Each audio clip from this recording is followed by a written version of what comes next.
AP clean energy policy, AP food processing policy, AP tourism policy, AP IT GCC policy, AP industrial development policy, AP aerospace and defence policy. ఈ పాలసీల ఆధారంగా వచ్చిన పెట్టుబడుల్ని, ఈ పాలసీలో నిర్దేశించబడిన incentives ని వారికి ఇచ్చి దాదాపు 1,17,000 కోట్ల రూపాయల పెట్టుబడులు, దాదాపు 65,000-70,000 ఉద్యోగ అవకాశాలు కల్పించే పెట్టుబడులకి ఈ రోజు కేబినెట్ ఆమోదం తెలిపిందని చెప్పేసి మనం చేస్తాను.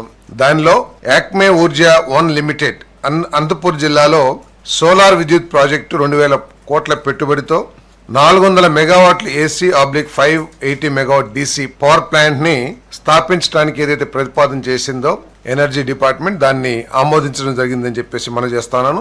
ఈ ప్రాజెక్టులో 2,000 కోట్ల పెట్టుబడి, అదేవిధంగా 1,380 మందికి ఉద్యోగ అవకాశాలు లభిస్తాయని చెప్పేసి కూడా నేను తెలియజేస్తా ఉన్నాను.